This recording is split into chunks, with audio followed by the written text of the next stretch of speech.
All right. This is Rockford Reading Season 2. I don't know if we should really call it Season 2. But this is Rockford Reading. We're starting with a new book. I believe this will end up being episode 19. This book is going to be in Race Matters by Cornel West, the 25th anniversary. Previously, we read Have Black Lives Ever Mattered by Mumia Abu-Jamal. That format that we went through while reading Have Black Lives Ever Mattered will be, for the most part, the format that we use throughout all of the Rockford readings. And so I'll read a certain segment of a chapter, a certain passage from a book, and then after we come to some type of appropriate stopping point, I will reflect on the things that we've read about. We'll try to keep these episodes between 30 to 45 minutes, so that way it's not too overwhelming for people to listen to regularly. And the purpose that these Rockford Reading daily podcast episodes are being released is to give everybody an opportunity every day to begin on their journey to struggle against police terrorism, mass incarceration, and racial injustice, and to also give everybody an opportunity daily to further their journey to struggle against police terrorism, mass incarceration, and racial injustice. So I have read Race Matters one time previously.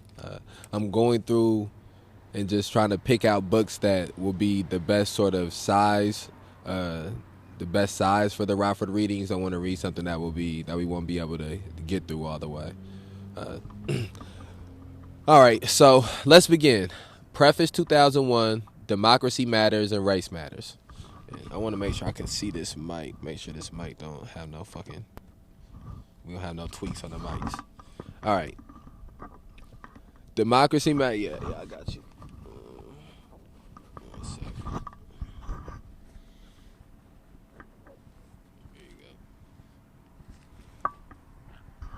Okay. Preface 2001. Democracy Matters and Race Matters. Black people in the United States differ from all other modern people owing to the unprecedented levels of unregulated and unrestrained violence directed at them. No other people have been taught systematically to hate themselves, psychic violence, reinforced by the powers of state and civic coercion, physical violence, for the primary purpose of controlling their minds and exploiting their labor for nearly 400 years. The unique combination of American terrorism, Jim Crow and lynching, as well as American barbarism, slave trade and slave labor, bears witness to the distinctive American assault on black humanity. This vicious ideology and practice of white supremacy has left its indelible mark on all spheres of American life, from the prevailing crimes of our median reservations to the discriminatory realities against Spanish-speaking Latinos and racial stereotypes against Asians.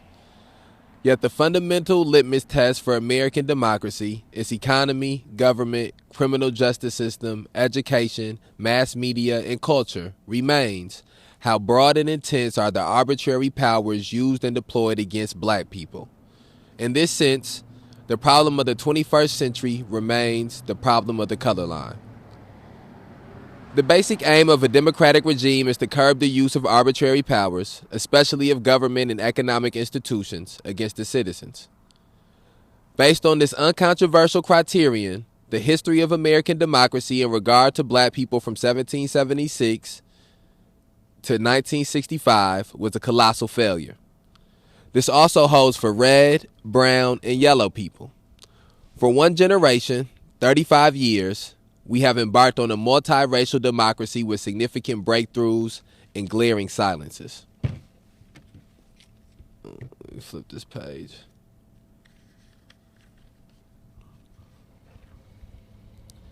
Racial progress is undeniable in America. Never before have we had such colorful menage of professionals in business, education, politics, sports, and labor movement. Glass ceilings have been pierced, not smashed, by extraordinary persons of color. Overt forms of discrimination have been attacked and forced to become more covert. Yet the legacy of white supremacy lingers, often in the face of the very denials of its realities. The most visible examples are racial profiling, drug convictions, Black people consume 12% of all illegal drugs in America, yet suffer nearly 70% of its convictions and death row executions. And the less visible ones are unemployment levels, infant mortality rates, special education placements, and psychic depression treatments. The most immediate consequence of the recent experience of multiracial democracy is increasing class division and distance in American society and black communities. This is so primarily because of the advent of the multiracial American regime coincided with escalating levels of wealth inequality.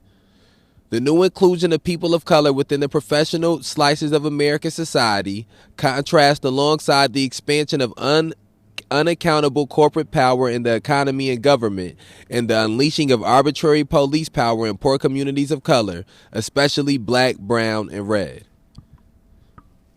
The result is black middle-class achievements that constitute black progress alongside devastated black working and poor communities that yield unprecedented increase in prison populations and overlook victims of police abuse.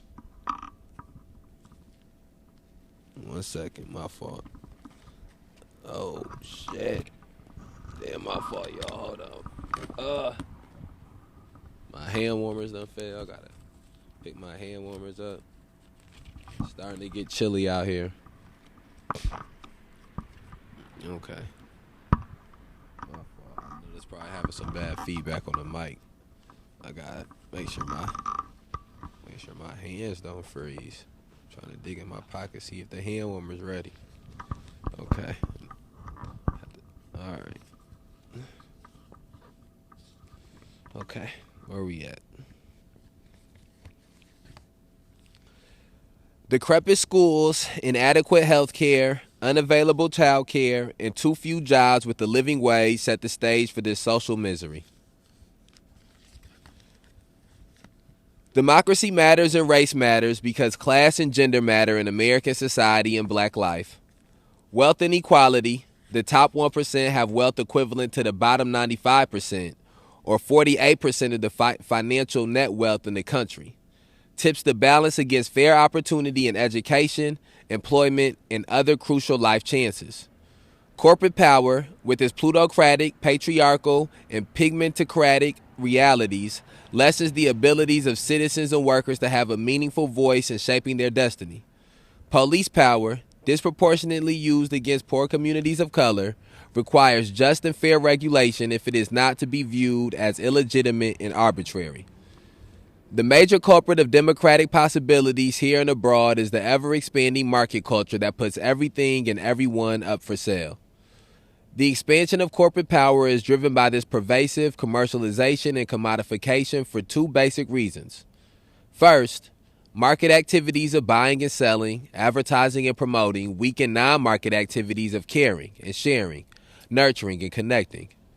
Short-term stimulation and instant titillation edge out quality relations and substantive community. Second, private aims trump public aspirations. Individual success, sometimes at any cost by any means, downplays fair and just transactions so workers' and citizens' power is weakened. And no democracy can survive, no matter how strong its markets are, without a serious public life and commitment to fairness and justice. The kind of structural transformation we need is best represented by the forces of Ralph Nader, Al Sharpton, and Dolores Huerta. We have seen stirrings of this multiracial alliance of concerned citizens and neglected workers in Seattle, Philadelphia, Los Angeles, Harlem, and San Antonio. But I believe black progressives will play a disproportionate role. The impact of the market culture on black life has been devastating. As Stanley Crouch rightly has noted, 50 years ago, black communities were the most civilized and humane in America, highly nurturing, caring, loving, and self-respecting behind the walls of American apartheid. The market invasion, including the ugly drug invasion, has transformed too many black neighborhoods into hoods, black civic communities into black uncivil combat zones. This transformation results from the double impact of strong market forces and vicious white supremacists and male supremacist, heterosexist stereotypes that disproportionately shape black perceptions and practice. Needless to say, this holds for American society as a whole. but for hated and hunted people whose prized possessions have been subversive memory, personal integrity, and self-respect, to become captive to historical amnesia, materialistic obsessions, and personal accommodation for acceptance at any cost yields black nihilism and collective suicide.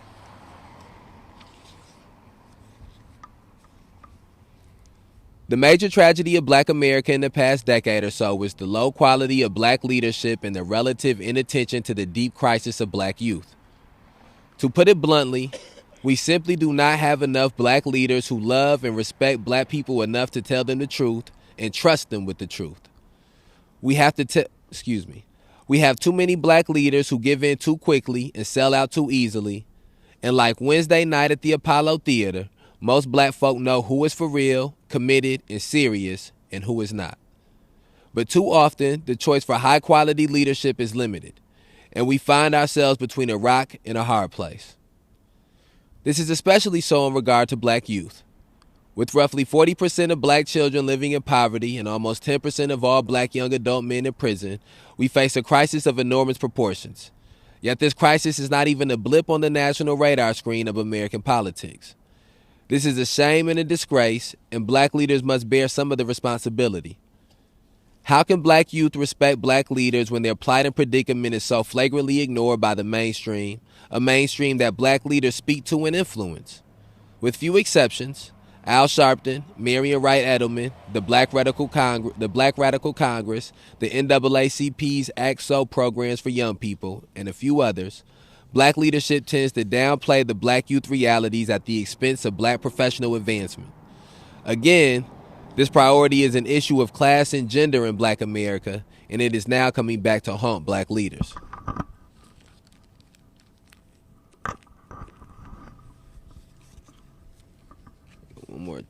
One more paragraph here. As we enter the 21st century, we must connect the urgent black domestic issues to pressing class and gender issues in a corporate globalization around the world. As Danny Glover constantly reminds us, environmental, consumers, and workers' protections in our increasingly interdependent world of capitalist markets are crucial if race matters are to be enhanced. If pro-democracy movements weaken and citizens and workers become more feeble, race matters will explode. And we know the ugly cycle this will yield. We must do better, but only if we muster the vision, courage, and will to do so. Okay, so that's a preface from 2001. Again, Race Matters was put out. This is 3 iterations. It's Race Matters, the original, which came out in 93. Yes, which came out in 93. Then there was another reissue which came out in 2001. And then the 25th anniversary edition, which we're reading, which came out in 2017. And so those are 3 very specific points in times in American history, but especially in the history of black people in America. 1993 would have been the Clinton administration, and during the Clinton administration, the prison industrial complex boomed. During the Clinton administration, the militarization of police enhanced and ballooned as well. During the Clinton administration, propaganda painted young black people as super predators, as people with no conscience. And under the Clinton administration, the crack epidemic had laws that disproportionately affected black people in a negative way be put onto the books. And so 1993 would have also been directly after the riots in L.A. after Rodney King had been beaten. And Rodney King was not the first person to be assaulted by the police in that type of a manner, not even the first person truly even to be on camera assaulted by the police in that type of a manner. But Rodney King would set the stage for what would manifest itself in 2012 and 2014 and 2017, 2020, the instant reaction of citizens and of people to not only just the assaulting of a citizen by a police officer, which had happened a lot of times. And not only just seeing the video of the assault, which had happened sometimes, but also the reaction to the officers being found not guilty. I think that's one of the things that when you look into some of these places where these things have happened at, more specifically, you start to see that there's been times when there's been an uprising after a shooting or a killing. There's been times where it's been an uprising after a grand jury doesn't bring up charges. Sometimes there's been uprisings after there's been charges brought up, but the person's found not guilty. And then there's also been times where the person's been found guilty, but the judge has lighten the sentence. And so there's all these different iterations of these uprisings. And I think one of the things we have to do the job of dissecting is the different forms that they take and understanding the different manifestations. And so, but then when you get to 2001 would have been the beginning of the Bush administration. As we read in Have Black Lives Ever Mattered in the previous book, one of the passages Mumia Abu-Jamal took time to speak about was Hurricane Katrina and what took place in Hurricane Katrina and what that signified to black people. And when I think of George Bush, that's one of the first things I think about. Also, September 11th.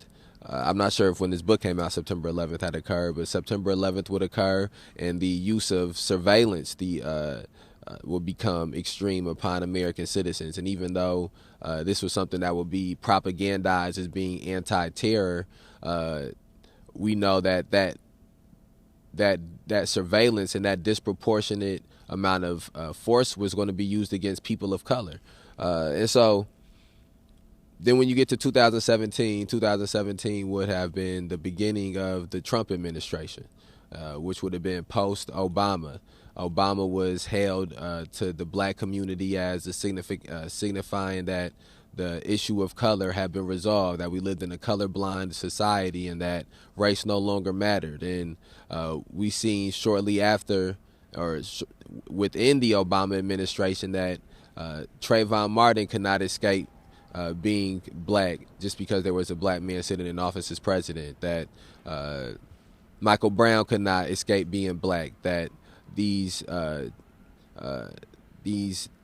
historical evils, these institutional evils that have been embedded into the society will not simply be removed just by putting a black face at the head of these institutions, or at the head of this country, or at the head of this empire.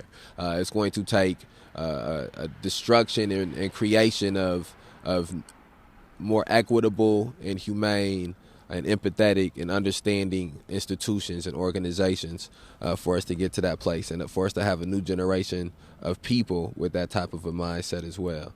And so those are some of my first thoughts from reading that first preface. Let's try to get through at least both of these prefaces before we can end this episode. Give me 1 second.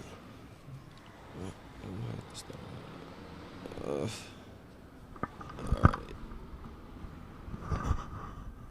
Let's go to the next preface. Okay. Preface 1993. For the sake of one's children, in order to minimize the bill they must pay, one must be careful not to take refuge in any delusion. And the value placed on the color of the skin is always and everywhere and forever a delusion. I know that what I am asking is impossible, but in our time, as in every time, the impossible is the least that one can demand. And one is, after all, emboldened by the spectacle of human history in general, and American Negro history in particular, for it testifies to nothing less than the perpetual achievement of the impossible. And here we are, at the center of the arc, trapped in the gaudiest, most valuable, and most improbable water wheel the world has ever seen. Everything now, we must assume, is in our hands. We have no right to assume otherwise. If we, and now I mean the relatively conscious whites and the relatively conscious blacks, who must, like lovers, insist on or create the consciousness of the others, do not falter in our duty now, we may be able, handful that we are, to end the racial nightmare and achieve our country and change the history of the world. If we do not now dare everything, the fulfillment of that prophecy, recreated from the Bible when sown by a slave, is upon us. God gave Noah the rainbow sign. No more water. The fire next time. James Baldwin, The Fire Next Time, 1963.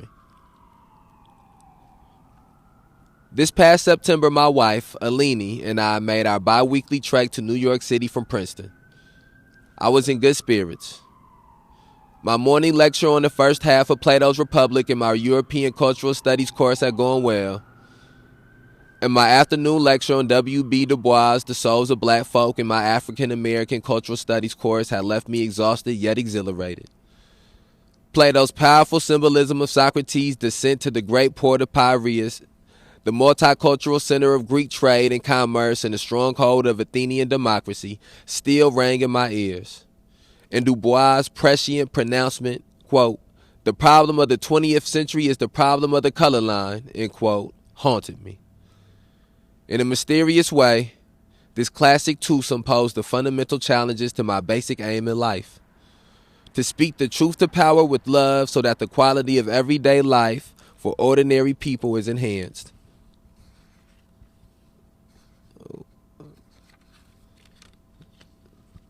And white supremacy is stripped of its authority and legitimacy. Plato's profound, yet unpersuasive, critique of Athenian democracy as inevitably corrupted by the ignorance and passions of the masses posed one challenge, and Du Bois' deep analysis of the intransience of white supremacy in the American democratic experiment posed another.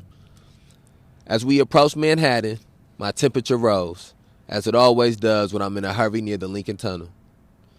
How rare it is that I miss the grinding gridlock, no matter the day or hour. But this time I drove right through and attributed my good luck to Alini. As we entered the city, we pondered whether we would have enough time to stop at Sweet Waters, our favorite place to relax, after our appointments. I dropped my wife off for an appointment on 60th Street between Lexington and Park Avenues. I left my car, a rather elegant one, in a safe parking lot and stood on the corner of 60th Street and Park Avenue to catch a taxi. I felt quite relaxed since I had an hour until my next engagement. At 5 o'clock p.m., I had to meet a photographer who would take the picture for the cover of this book on the roof of an apartment building in East Harlem on 115th Street and First Avenue. I waited and waited and waited. After the 9th taxi refused me, my blood began to boil. The 10th taxi refused me and stopped for a kind, well-dressed, smiling female fellow citizen of European descent. As she stepped in the cab, she said, quote, "This is really ridiculous, is it not?" End quote. Ugly racial memories of the past flashed through my mind. Years ago, while driving from New York to teach at Williams College, I was stopped on fake charges of trafficking cocaine. When I told the police officer I was a professor of religion, he replied, quote, "Yeah, and I'm the flying nun. Let's go, nigger." End quote. I was stopped 3 times in my first 10 days of Princeton for driving too slowly on a residential street with the speed limit of 25 miles per hour. And my son, Clifton, already had similar memories at the tender age of 15. Needless to say, these incidents are dwarfed by those like Rodney King's beating or the abuse of black targets of the FBI's COINTELPRO efforts in the 1960s and 1970s. Yet the memories cut like a merciless knife in my soul as I waited on that godforsaken corner. Finally, I decided to take the subway. I walked 3 long avenues, arrived late, and had to catch my moral breath as I approached a white male photographer and white female cover designer. I chose not to dwell on this everyday experience of black New Yorkers, and we had a good time talking, posing, and taking pictures. When I picked up Alini, I told her of my hour spent on the corner, my tardy arrival, and the expertise and enthusiasm of the photographer and designer. We talked about our fantasy of moving to Addis Ababa, Ethiopia, her home and the site of the most pleasant event of my life. I toured with the idea of attending the last day of the revival led by the Reverend Jeremiah Wright of Chicago at Reverend Wyatt T. Walker's Canaan Baptist Church of Christ in Harlem, but we settled for Sweet Waters. And the ugly memories faded in the face of soulful music, soulful food, and The soulful folk. As we roll back to Princeton, above the soothing black music of Van Harper's Quiet Storm on WBLS 107.5 on the radio dial, we talked about what race matters have meant to the American past and how much race matters in the American present. And I vowed to be more vigilant and virtuous in my efforts to meet the formidable challenges posed by Plato and Du Bois. For me, it is an urgent question of power and morality. For others, it is an everyday matter of life and death. That is the end of the 1993 preface. And that, I think the first thing that I want to dwell on, or the first thing that comes to mind, is how many of these books I've read where when someone gives a personal experience or a personal account that they have, they're called a nigger. I think that one of the most difficult things to explain about the black experience in the American society is the uniqueness that it holds to the experience of anyone else in the American society. There's not another set of another culture, another set of people, collective of people, nationality of people, race of people, however you want to, whatever specific lines you want to draw, cast of people might be more appropriate, that were brought here against their will, or did not have a desire for the American dream, or did not have a desire to have a better life in America, did not buy into Americanisms in some type of a way. And I think that is something that goes a very long way to shaping the perspective that black people have of America and of American society and even of the people that exist in America. I think that when you think about black people in this society specifically, there is the language and the cultures, things that specific other groups cling to identify, even past being white or past being whatever color they might be attributed to. The things that they specifically cling to, the black people that exist here, that live in this society, can't cling to those things in the same ways. And of course, we can go back further into, and we should, as a people, go back and learn our history further than just when we came in contact with the Europeans and became enslaved. But even when going back and doing that, there still is a disconnect because of the experience that we have had here. And so I think that the word nigger sort of exemplifies that, because I don't think that there's any other word in the English language or in the American lexicon that wields the same type of power that word wields, that has the same type of historical significance that word holds, that has the same type of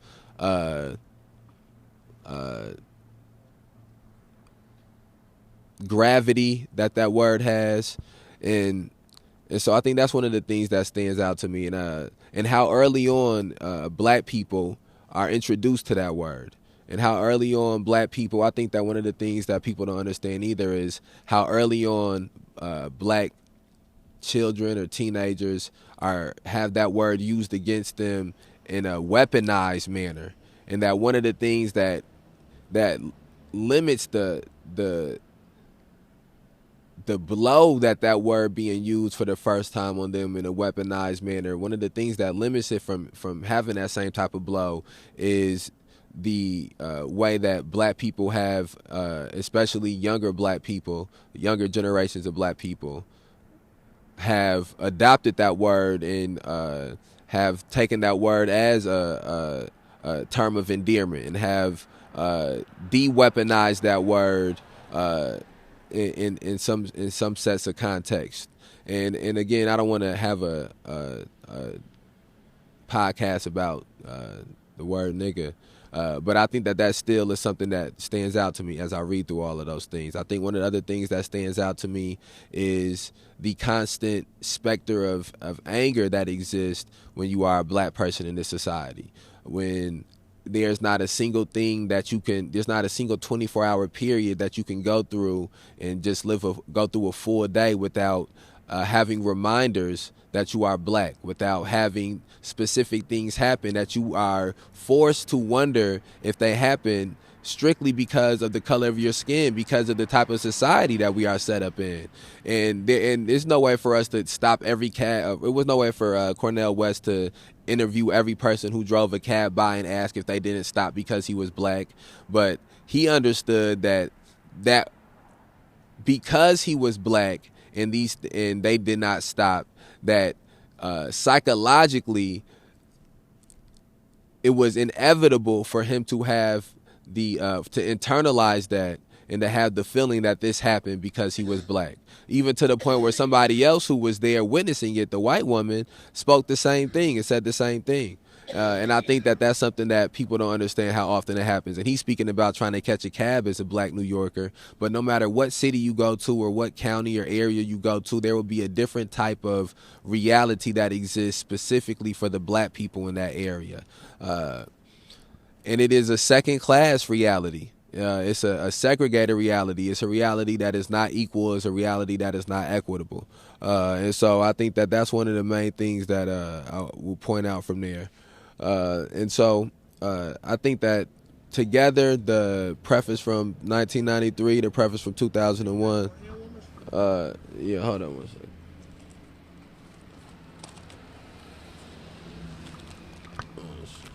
Can I get one of them donuts, bro? Yeah, for sure. There you go, bro. Appreciate it.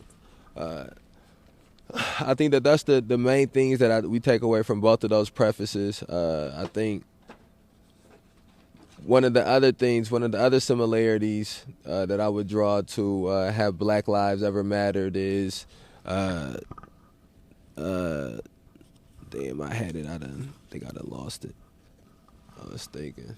There's another thing. It was another connection to Black Lives Ever Matter. Have Black Lives Ever Matter. That's one of the things I want to try to make sure we're doing too, as well as we go through and read these different pieces of work, reflecting on how they connect with the other pieces and sort of forming our own canon of our own Bible to struggle against police terrorism, mass incarceration, and racial injustice.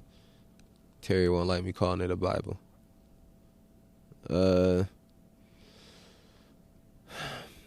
All right, well, I think these are just the prefaces, so everything that's in here, we'll dive in again in a little deeper context, so we'll have chances for me to remember what that point was. So we're going to end this Rockford reading. I think we're at about 33 minutes. That's a good timing. So I want to just ask anybody that's listening to this, please share this on whatever platform you're listening to it on. I want to add, again, we're reading Cornel West, Race Matters, the 25th anniversary edition. We just read through the first two prefaces. If you have not listened to the Have Black Lives Ever Mattered Rockford readings we did previously, please go back and listen to those. If there's more episodes of Race Matters that are out, please go and listen to those. The Social Construct of Leslie has new episodes every Thursday and Sunday. Please listen to those and share those on wherever podcasts are available. You can find them. All right. We outside. New episode tomorrow.